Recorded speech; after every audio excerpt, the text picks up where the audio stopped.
What is going on, everyone, and welcome to Around the Metaverse, our weekly show where we bring together some of the best content creators from the blockchain and NFT gaming community, talk about all the recent events, and give you guys everything you need to know. My name's Adam. I'll be your host today, but more importantly, we got our great group of guests. We got some old faces, some new faces. So first and foremost, Stache man in the house. How you doing today? Doing Hi, it, man. I'm Stache. Yeah, there's Stache. Stache is here. Like, he's back. He's down back. there.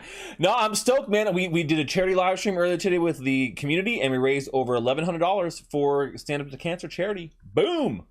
Hell yeah, man. Hell yeah. We got a new face in the house. We got Ghost Shiny Hunter. He's been a blockchain game streamer for a little while now, and also a content creator for a few years now. Happy to have you on the show, man, and thanks for being here. Thank you, man. Glad to be on. We got Zueljin in the house. What's up, my friend? Keep it warm, baby. Keep it warm. Keep it warm. And last but certainly not least, we got the juicer himself, Cagy. How are you? I'm good, man. I'm juicing out, just chilling. Let's get started with this. I'm Just excited. chilling. Let's do it. We got a good show for you guys watching today, but before we jump into it, don't forget to smash that like button, and don't forget to subscribe. If you like this content and the alpha we bring you guys every week, make sure to let YouTube know. But let's jump right into things. We got a great show for you guys today.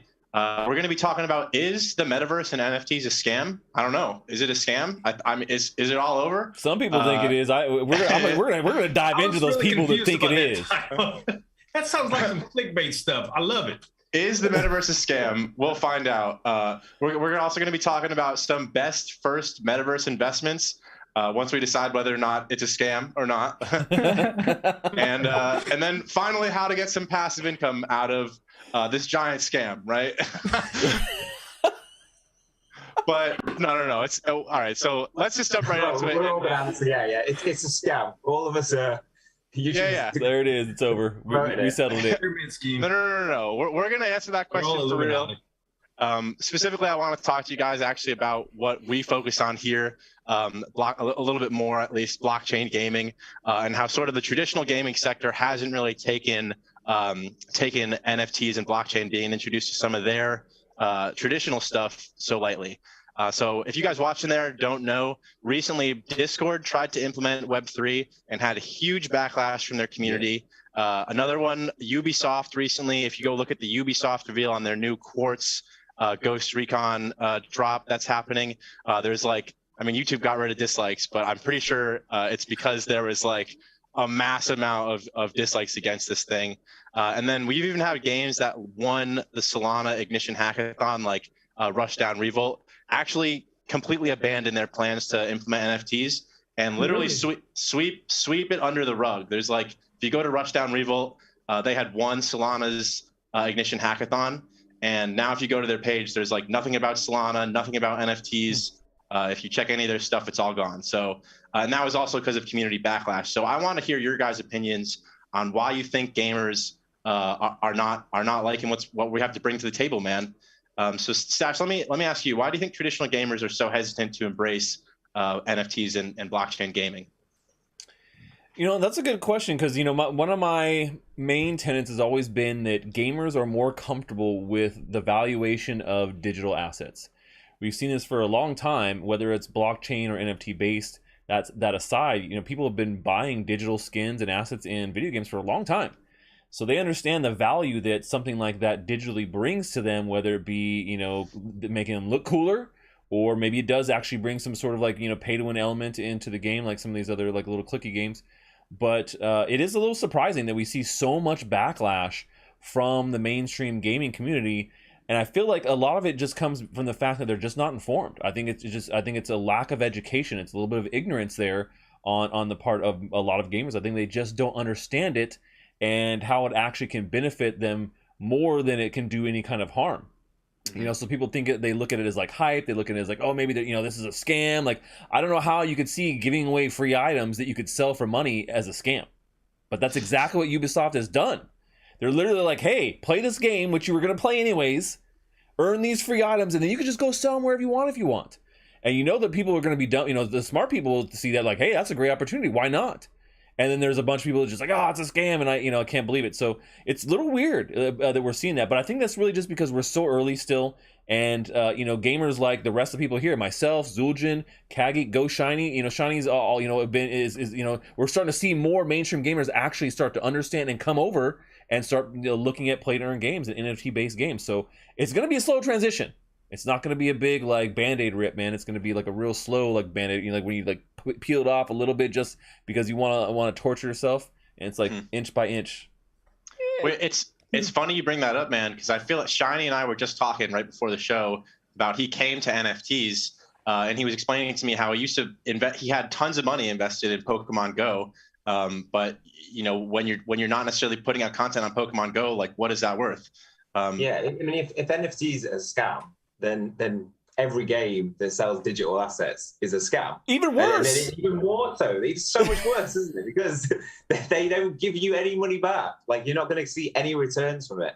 And like I moved to it, as I was saying, because I got sick of like buying those assets, moving on to another game, and like not being able to do anything. And it's just all lost value, which still holds value for me because it's like, I've still got the experience, but you're just not getting any investment that helps you into the next game that you want to play, especially when you're playing a game like FIFA or something, a football game. I suppose it's American, so for you guys it's soccer. But like you're playing a game, you might play the same game that comes out the next year, but all those things that you paid for players and stuff, you don't get to transfer into because the scam there is, well, we're not going to allow you to transfer over to this new game that we created because, well, then you won't buy those.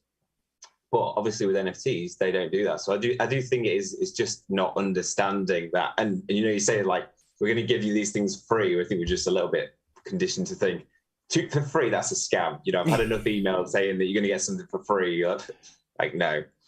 No, there's got to be a scam in there. Like if you said free and game, there definitely can't be the same thing. Yeah. Well, all right. So let me play devil's advocate a little bit, man. And let me ask you this, Zueljin, because like, do you think there's some merit to where traditional gamers are coming from with like, oh, it's a scam? Like another good argument, or not good argument, but another argument that people often use is, oh, NFTs are terrible for the environment. That's a big one when, we're seeing these articles written about how this is such a bad thing. Like, is there any merit to that stuff? I mean, some of it, like the consumption of energy is real, but a lot of the ways that energy is produced in general in other avenues are very bad too. I'm not an expert on all of this stuff, but I do know that it has a lot to do with the way they're marketed to.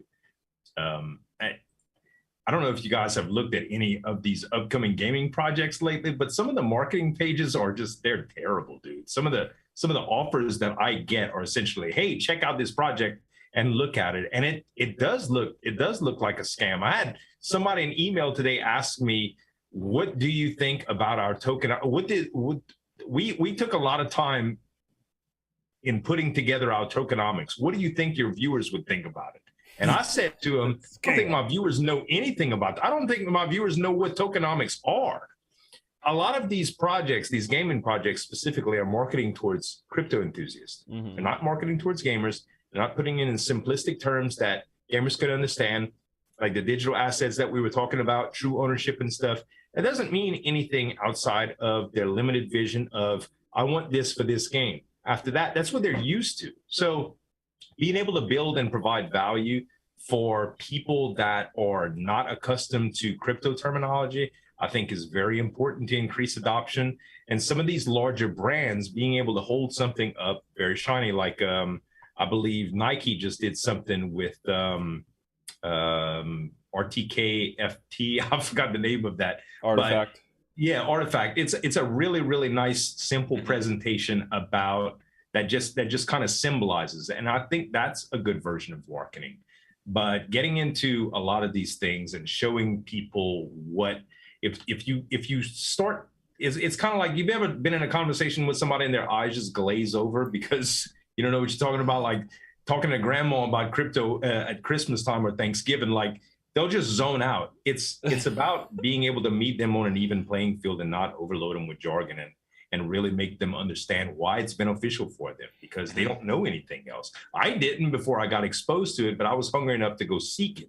And a lot of people, they just don't have that level of exposure. And unless you force it down their throat, in a way that they like it, they won't know. Well, yeah, and I mean, it is tough right now too, because I mean, we can all admit there are few games that exist in the blockchain gaming space that, you know, we can confidently say are fun to play. Like if you didn't, you know, if you weren't also getting paid on the side, right, you would want to play it. They got some pretty stuff on the way, but nothing. Yeah. Like if you watch the trailer for Citus or anything from Star Atlas, you're like, wow, that looks incredible, you know. But it doesn't really encapsulate the value of either of those two projects to a gamer outside of, I'd really like to try that. You know, but there's a layer of complexity that doesn't really show. But you have to wet their whistles first, I think, is very, very important. And these card games or these click and idle clickers and stuff like that, that a lot of the gaming in blockchain is right now, isn't really exciting for traditional gamers. Well, Cagy, I got a question for you then, because I know many of us, probably almost everyone here, I think, has at least said once that gaming is going to play a big role in taking crypto mainstream. Do you still think that's the case? Like even after some of the backlash that we've seen, do you think gaming is still going to be one of the leading things that takes crypto mainstream? Yeah, I just feel like controversy is the best way to get in. It's just the best way, you know? Yeah, keep talking crap and then you just flip them. You flip them, right? They talk crap and then you flip them little by little. At the end of the day, gamers are like, that's a stereotype. It's a true stereotype. They don't do research. They just like to talk crap, and all this internet crap, you know, it's just not real. You know, they just like to complain, and they don't, it's just whatever. You know, when I saw the Ubisoft post on Twitter, I just started replying to people that had check marks, just for fun. And just telling them like, yo, you're wrong. That's it. Like, there's no discussion here. You're wrong. You're wrong. Like, you don't know what you're talking about. You're like, okay, boomer. Yeah, they just okay, boomer. Exactly. People just want to complain about something, right? And they don't understand it. They don't want to understand it. And at the end of the day, it's just gonna happen. Period. So I welcome all of that controversy. It's about companies like Ubisoft that have the audacity to not back off from this backlash, right? They're like, nah, we're going in. And Ubisoft has been one of the first movers in this space for years now, for like 2-3 years now. You know, they helped Axie, they helped Guild of Guardians.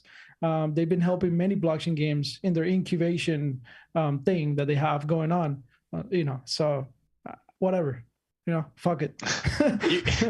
you heard it, man. Cagy wants the engagement on Twitter, so just blast his post with why blockchain games are scams, right? And he'll prove everyone wrong. I'll explain. I mean, I don't mind. You know, fuck it.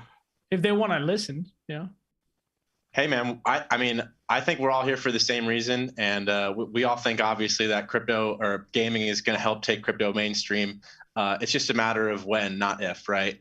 Well, and real quick too, you know, the thing is obviously there have been scams with NFTs and with metaverse projects and other gaming projects. So I mean, I think that some people will see that. You know, I think that a lot of times those negative things make headlines more than the positive things do. And so if you are a mainstream gamer, or you're looking in from the inside and you think, oh, well, this is just all hype, this metaverse thing, you know, gamers should be able to see that the metaverse as a generalized concept is not hype. Like if you just talk about the metaverse as a generalized concept, a gamer should get that we're gonna get to that Ready Player One status. It's just a matter of when. It's just a matter of when and how. Now I strongly believe that blockchain and NFTs are going to be a massive integral part of that. They may not think that, but I think that a lot of times they don't think anything, like you were saying. There's no research, not thinking about it, just like, no, I don't know, and they kind of rifle something off. But I think that the metaverse as a concept, is it a scam? Like, no. It's something that's been around since before blockchain. This is not a new concept. So Stache, what we're trying to do is different. I tried to reason with somebody on one of those posts on Ubisoft. Like I actually tried, and now I was like, "Fuck, I'm not gonna try." And when I tried, I told them, "Okay, fine, okay, you know, it's a picture, whatever. Like, how is this worth this much? That's bullshit. Blah blah blah, this and that." He right-clicked, saved it, and tweeted at me with the picture, right, with the Kong. And then I told him, okay, let me ask you a question. Now go sell that. I told him, go sell it first. I told him that. And then second, I told him, if somebody's offering me $15K for this picture, doesn't that spark your interest? I'm not even telling you like, go buy it because it has value. People are offering me $15K. I actually tried to reason, doesn't that spark your interest? wouldn't that be a thing that you like? Why is somebody paying 15K? Let me do a little bit of research. The person just completely said, blah, this is bullshit again, blah, blah, blah. It was like, bro, like, I'm actually asking you a serious question. Like, you know, try to like, and the idea of paying big money for skins, like rare skins in games, that's also not new. Been around for a long time. You know what I'm saying? Many games you can do this and buying them in aftermarket. So it's just, you know, making the jump to an NFT and an NFT based metaverse or gaming metaverse makes sense because there's more accountability and there's more freedom for the gamers themselves. And I think, like I said, it's just they just haven't made that connection there. So people are just automatically, oh, it's a scam. It's a scam. I'm like, these are concepts that have been around. Games to like cling to. It's like because of Ubisoft, you can just say, right, that's a safe bet, isn't it? I can purchase some NFTs from them, and I'm not going to get scammed. But if you get somebody saying, I am something pets, and like you've never heard of them, you've got no background, the team is somebody that you've never ever seen, they're just saying, we're the managing director, we've got experiences. You don't know who you're buying from. So I think I can see where people from outside would look at that and go, I'm not buying from that project. I've never heard of them. I think the concept of digital identity is escaping a lot of people too. Like Gary Vee, I don't listen to everything he says, but he mentioned something a little while back. How much would you pay for a check mark? When you're looking at trademarks and authenticity and reputable sources to get information from and branding, how easy it is digitally to manipulate an image and really, really just try to dupe other people with that. Wouldn't it be important for you to maintain that individuality when you have a brand that you really want to respect? And as a consumer, wouldn't it be important to be able to see these brands online and make sure that's an authentic thing, not double check the URL that has 197 characters and making sure the X is in front of the Z and all this stuff. It's easy when it's all verified. A lot of those systems aren't in place yet. But when big players like Twitter start making sure that those NFTs are verified and those identities are present, when you see a logo, you know it's going to be traditional. And that's going to prevent scams, that's going to create more authenticity, and that's also going to create more brand presence online to know when consumers are trying to interact with trusted sources. More centralization too. Yep. Yeah. Well, that too. Well, I mean, it doesn't necessarily have to be central. Like you can do all these things without centralizing it even further. You know, like zero knowledge proofs are one of the really great technologies that I think are going to be incorporated here more and more over time. Being able to verify these things without having to release the actual information, but it being freely available to do so across multiple platforms. And really, we just need a standard. And I think some of these once these standards come in, that makes people more comfortable because then you start having it across every game. You know, how long did it take until there was kind of like an anti-cheat standard for games and people are just, you know, going in and out, and now it's like, you know what I'm saying? And then you get this thing and it's like now everyone uses it and it makes life so much better. So there's a lot of aspects to the metaverse and what NFTs and blockchain are bringing to it and to traditional gaming that I think are going to be hugely beneficial. It's just we're still so early. It's really easy for many people to dismiss it, even if they represent or even if they understand the value of digital assets and or, you know, immersed in kind of this gaming world. I think it can still be pretty easy to overlook some of these things. So.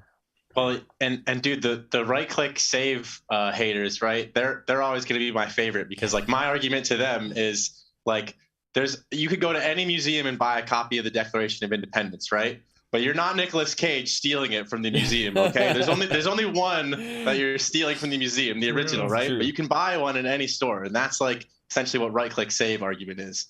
But yeah, man, I think gaming is still going to kind of be leading the way and taking crypto mainstream, especially when we talk about the metaverse. Like, what is one of the biggest aspects of that is escaping reality and having fun in the digital world, right? And you know, that's gaming right there. But let's talk a little bit more about what like some beginners out there maybe who are new to the metaverse, don't have any skin in the game really, and are looking to kind of get their first investment. I want to ask your guys' opinion on like what the best first metaverse investment might be, especially now when you take a look at kind of prices are going down, you know, things aren't as frothy in the market. You know, there's a little bit of uncertainty on a macroeconomic scale too on what's going on. So like, Stache, what would you say is like, if you were new and hadn't had any exposure to the metaverse, what would you think is a safe bet as an investment to start looking at right now?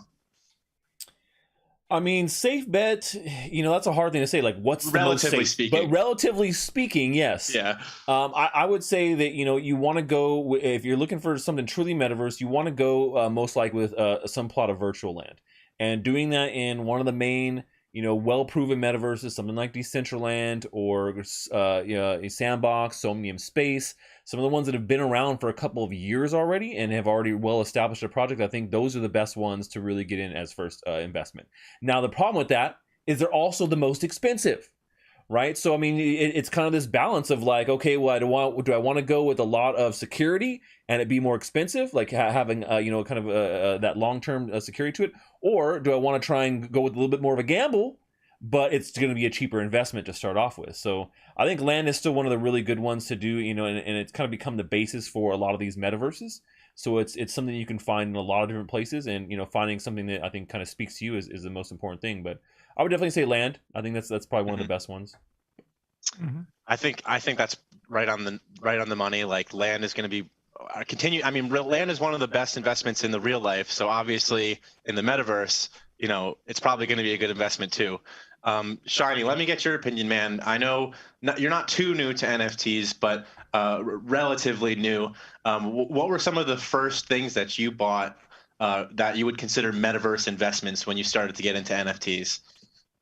I think like buying assets in games or worlds that have, like, for me, the safest investment is thinking of something that you're actually going to utilize. Like if you're going to buy land or you're going to buy a property, buy something that you're going to want to use or you can sell on. So like, there's a lot of metaverses that are selling shops that can sell, schools, loads of different things that you can potentially use and monetize in the future. So if you want to get into a game, like if you want to get into a metaverse that has potential GTA in the future, in the roadmap, then buy a gun shop, and buy guns and then sell those guns through your marketplace. Buy something that you think wherever you're going to place your metaverse, like Sandbox, Decentraland, these are your kind of safer bets. Then buy something that you're going to utilize in the future. So kind of the first things that I've invested in are mainly things that are game related. So I like assets that you're also going to be able to use in games like cars, things that you're going to be able to use to get around. And those are kind of many things that I focused on.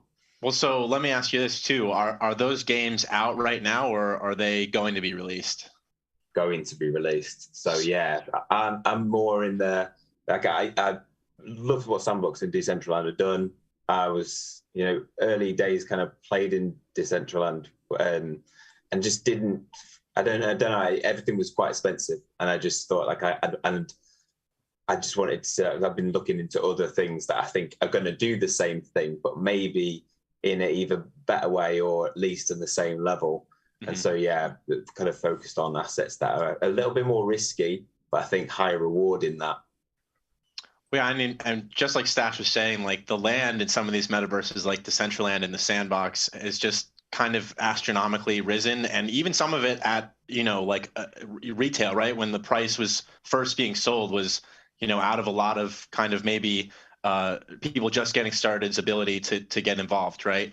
So Zueljin, let me ask you this, man. Like, if you're looking for an investment in the metaverse with something that isn't already established, like something that isn't huge and already kind of all hyped up, like the Sandbox or Decentraland, like what sort of thing would you be looking for? Like when you scout out new investment opportunities in the metaverse, what are you looking at? I think a lot of it depends on your goals. If you want to be able to utilize something and use it on a day-to-day basis, or if you're just looking at it from an investment standpoint. To retire. Yeah. So a lot of these things you want to grind with, or you don't want to play it at all. Land is a great play in terms of an investment prospect for a lot of these projects, but sometimes you won't use it. Like I invested a lot in a few different projects that I'm not going to be able to use all that land to, but it's going to be like a rental thing, Star Atlas, for instance, if you have $20, you can invest in a ship. And when it comes to fruition, you'll be able to play with it. Like all you need is $20. So that's that utilization. If you think you're going to be playing that every day, if it's this metaverse atmosphere that you're really, really going to be able to engage with, it's going to be really, really valuable for you to invest a few more $100 because you're going to get a nicer ship and be able to do a lot of stuff with that. On the other hand, if you just have some money and you just want to do things, I think you should take the strategic approach of the old adage of just diversify. find a few risky plays, find a few mediocre range plays, and find a few safe plays, and just diversify your funds into things like maybe some new and upcoming marketing projects that have good marketing that are very, very small market caps, some very, very new projects that you just think that they're pretty, so they might do well. Maybe some that have been a little bit more established with a decent user base, and some more safer stuff that has a higher market cap, like Sandbox, for instance, and just kind of hedge your bets like that. Yeah, I think, if you're looking for something new, doing the research beforehand and making sure or at least it has like the aspects of what you think is going to take it to the next level, right? To get people's attention on it is something. But Cagy, I want to ask you, man. So like we've seen a lot of trends, I guess you could say, within sort of metaverse investments. So like I know big for a little while and maybe still is PFP NFTs, which have to do with digital identity in the metaverse, right? Like what do you think one of the next trends might be if you're looking for an investment in the metaverse today? Damn, that's a hard one, to be honest. That's a very, very hard. Hey man, I got the juice today too. You know what I mean? That's a hard question because I have to analyze like all this. But I don't know, man. Like I feel like metaverse. There's gonna be every single game is gonna have a metaverse. That's a trend, right? You got games like I'll put you an example like Cypher. It's a MOBA, but they're not thinking about just doing the MOBA. Now they're thinking about, holy crap, how do we take our characters that people are going to fall in love with in that MOBA and make a world where they can use it, right? Same thing with this little game, Chicken Derby, right? It's just chicken running, right? Running chickens. That's it. You're betting on chickens running and stuff like that. But now you can take your chicken and go in this metaverse, walk around with your chicken, have guild houses and stuff like that. So that's a trend. That's a trend. Every single game, every single PFP is trying to expand into a world. Every single one, even Cyberkongs or Bored Apes or even Subducks. I have Subducks. They're doing their metaverse, right? As well. It started as a PFP, but every single one, that's a trend. That's a trend at the end of the day.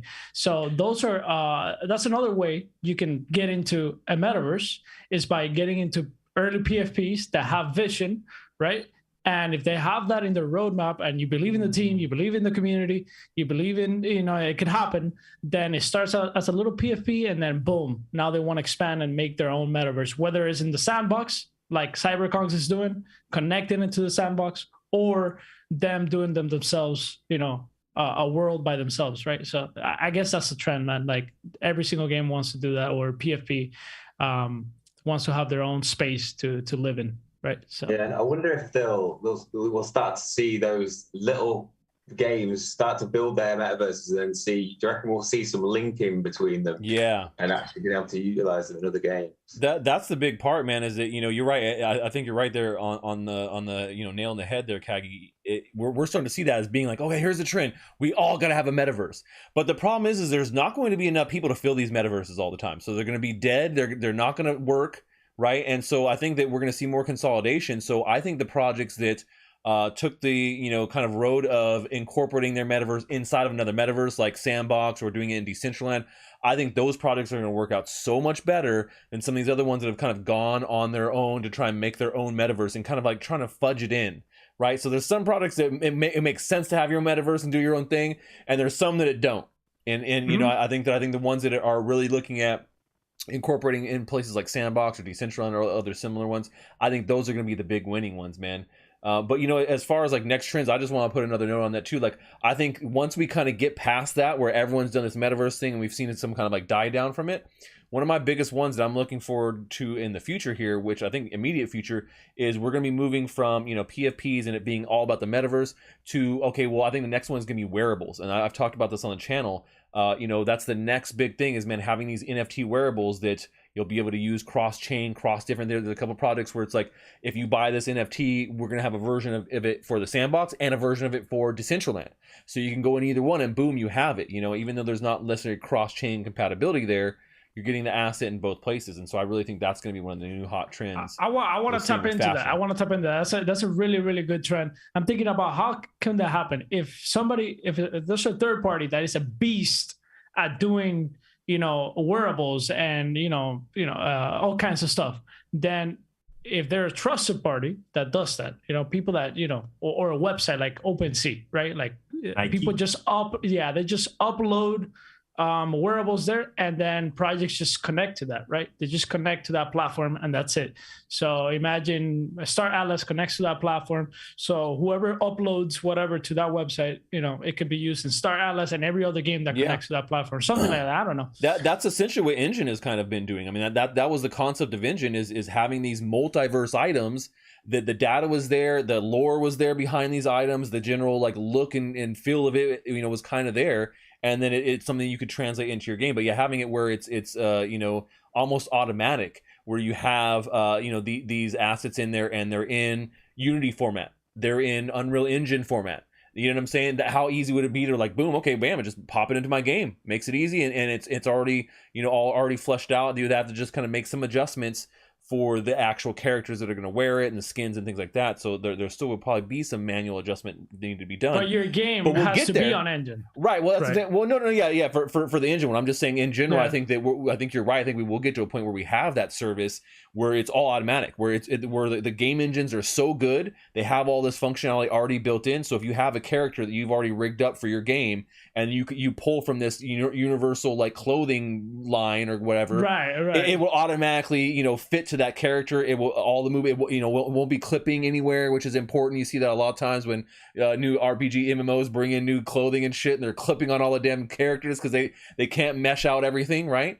And I think we'll get to the point where it sees all that too. So that's near future. I mean, that's the next couple of years. Do you guys think branding is going to play a big portion of wearables? Ooh, The idea of quality, being able to transition from one idea to another, is kind of like the right-click save as thing, right?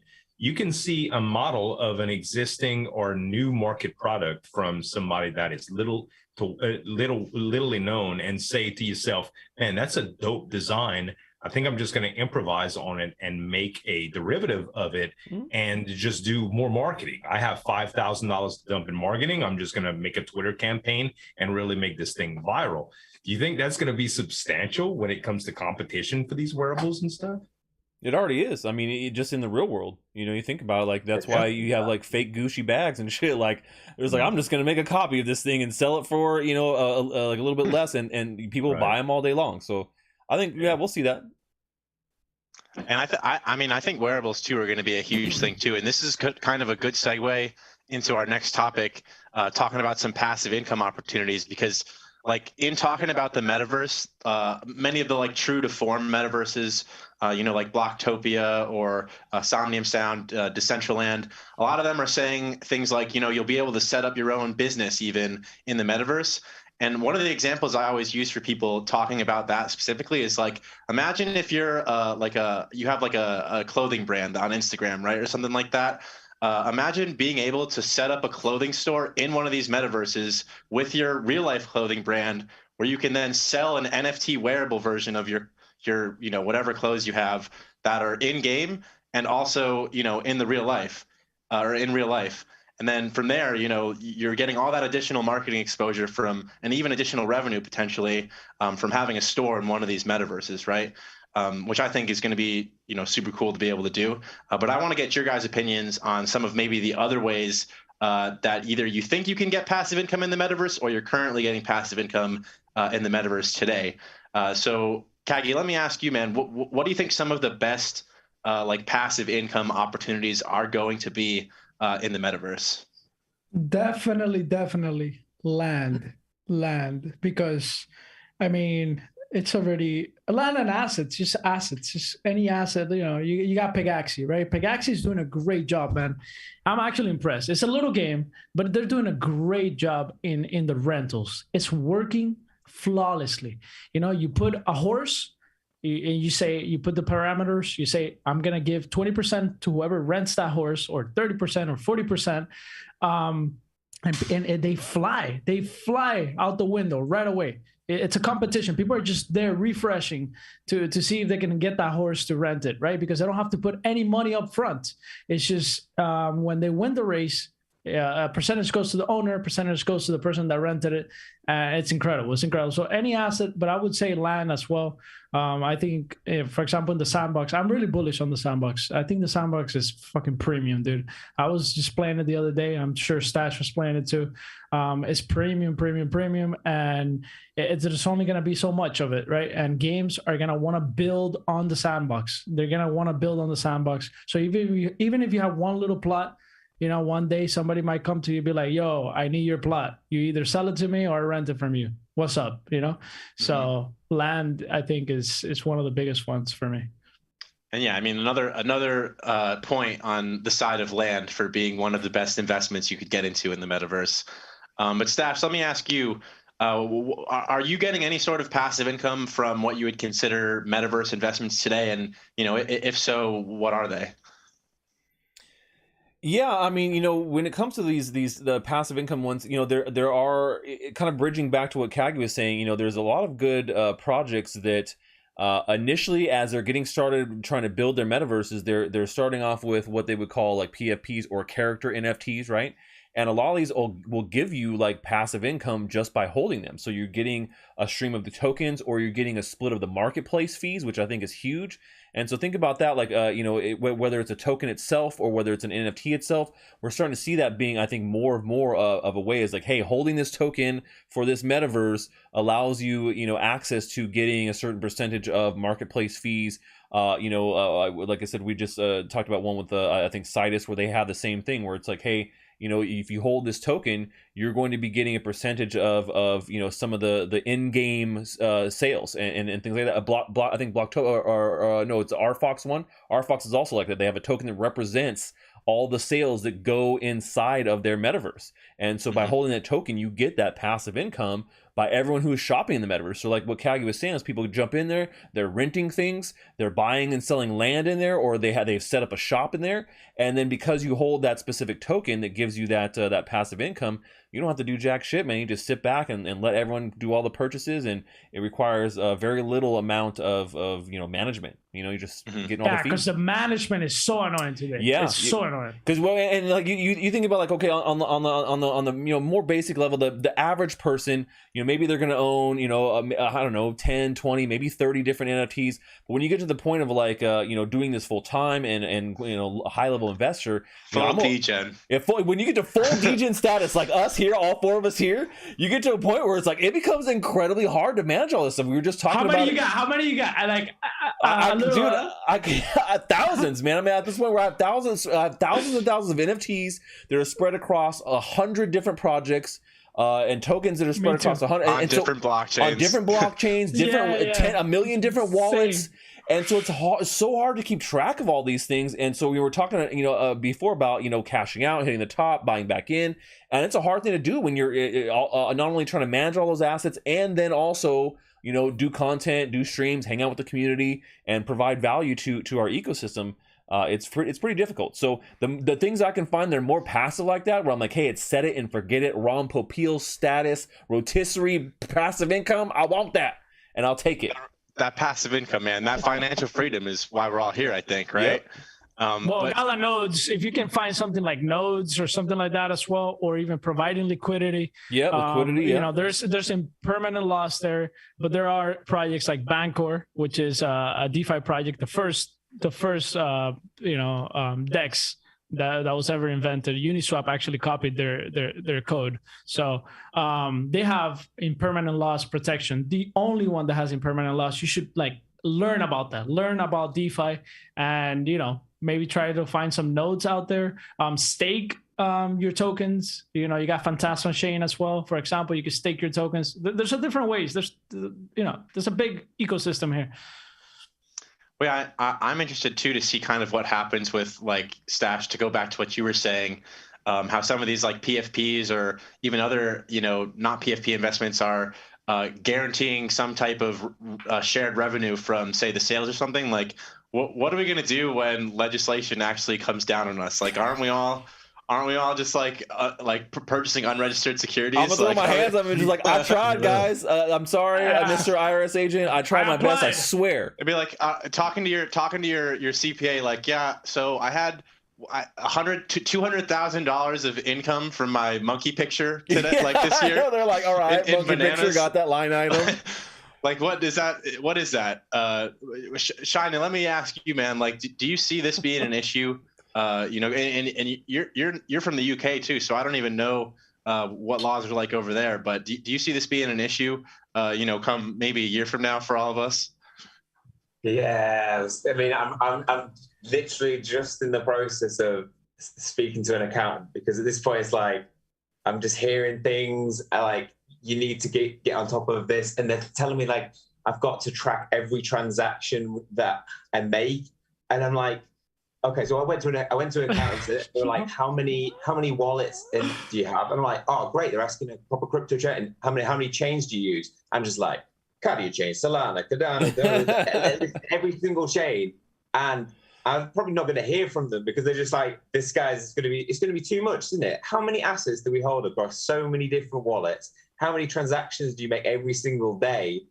There's no way I would need a full-time accountant standing by me. That's not gonna happen. That's not gonna happen. There's no fucking way. They're gonna tax on the way out. That's it. Period. There's no other way. Yeah, that's the way I've been doing it. I just withdraw from my bank account, and then I'll tax that, and I'll put that in my self-assessment, that's it. Because if you're going to take me through doing all that, honestly, that is another full-time job. No, I lost it. I'm sorry. I lost my keys. I don't know what you're talking about. It happens. It really truly happens. All my NFTs had drowned in a boating accident. My CyberKong, my CryptoPunk, all those guys, they drowned. We were my on the keys. yacht. I had my paper wallet on me. My paper wallet was on me. Like years and years of transactions, and they're not only like all the ones that go through. They were like doing every single failed transaction. And then working out the gas fees, like how are we going to claim all those back? Like you're going to work out that should be tax deductible. Oh, yeah, it should be tax deductible gas fees, baby. They use a lot of money in gas, man. Or like, wait, did you guys see recently there was like a Bored Ape that got sold for like 0.75 Ethereum or something like that, and all right, so. And to me, people were saying they missed a decimal point, but to me, what that sounds like is like, oh, all right, that's tax evasion. I'm gonna sell. Selling at a loss to another account to realize a loss and then record that on your taxes. It's called wash trading, friends. Wash trading. But doing that is like why there's money laundering campaigns that come up, and why that's borderline criminal negligence. Yeah. I mean, if you do that, and that's one transaction that they're able to see, and if they can prove that it ties back to you and you orchestrated it, you done like Wesley Snipes, boy. They're not just gonna slap your hand. They're gonna put you behind the jail. It's done. But they literally can't. There's no way. Like, oh no, I got confused. What's up? I mean, they could, but at this level, man, I got confused. I was confused. I don't know. Cagy's behind bars, like I was confused. Yeah. Dude.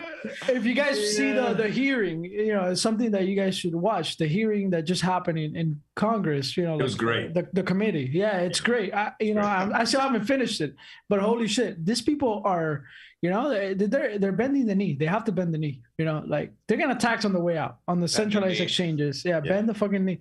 They can't do anything, bro. It's too much. This is like the genie out of the bottle. It's like viruses. Yeah, you can't keep up. Yeah, try to shut down Uniswap. Okay, next one. So what? What are you gonna do? You can't do anything. If you're an anti-NFT legislator out there, you heard it here first. Bend the knee or else. Bend the knee or else. Bend the fucking knee. Yeah. So coming says straight around from the man himself. So, well, what's gonna happen is that there's gonna be so much adoption sooner or later that the wealth of the generation that is accepting this adoption is going to go past the point of government dependence. I'm not going to try to get political here, but it's going to get political. A point where people are going to get fucking strong. They're going to have to. They're not going to need to take anymore. And when you're not feeding them no more, bro, and they free, it's over. The prisoners are going to have the keys to the jail. The degenerates are going to win in the end. Burn it all down, baby. Burn it all down. No, there's going to be countries too, like El Salvador. Blockchain. Yeah, exactly. Exactly. You go to Bitcoin City in El Salvador. Oh, you're gonna text me about Bitcoin. All right, peace out. I'm out. It's okay. So I'll leave you guys. It's like the Morpheus saying, right? You guys have seen this crypto meme. It's like, but what happens when I have to cash out? And then, like in a perfect world, you won't need to cash out. And that's Yeah, what we're get true. to, because I know people always think about like, how do I cash out? And I'm like, you won't need to eventually. You won't need to cash out. But yeah, perfect note to end it off on, man. We're running out of time, so we're gonna have to wrap it up. But like we all said, man, if you're not with us, you're against us, and bend the knee, bend the knee. But I appreciate all you guys for coming out to the show today. Shiny, man, thank you for being here. We'll have you on again. And this has been Around the Metaverse. You guys watching out there, don't forget to smash that like button and go check out all of these great creators in the description below. We're always trying to do everything we can for our communities to keep you guys up to date on this crazy world we call the Metaverse. And without you guys, who are we, right? So we appreciate it, and we can't wait to see you guys again next week. Or wait, actually, no Around the Metaverse for the next 2 Mondays, as a matter of fact. We're taking a Christmas break, guys. Yep. Wow. Taking a holiday break. Who does that? All that other stuff. No content, right? It's crazy. But What the let me tell you the man? reason why. Okay, so I'm redoing my entire studio, and so my computer's gonna be down for like a good solid week, man, because I'm like literally remodeling the whole thing. So I have to take everything out, remodel it, paint all the things, and I'm gonna come back stronger. But it's gonna be 2 weeks. Show it. I will. Yeah, 2 weeks, no Metaverse, but it'll be worth the wait because it's going to be a whole new setup when we come back. Show it or fake. Well, it's You'll in progress. See. Oh no, you'll see it. Yeah, you'll see what it looks like. It's gonna look banging, man. I won't always have a green screen behind me for videos and things. So for some stuff I will, but like for this I probably won't, and for a couple other streams. But so gotta take a little downtime here over the Christmas break, and but we'll see you guys in about 2 weeks for Around the Metaverse. We'll do it. You're going to church, says somebody in the chat. All right, everyone. This has been Around the Metaverse. We out.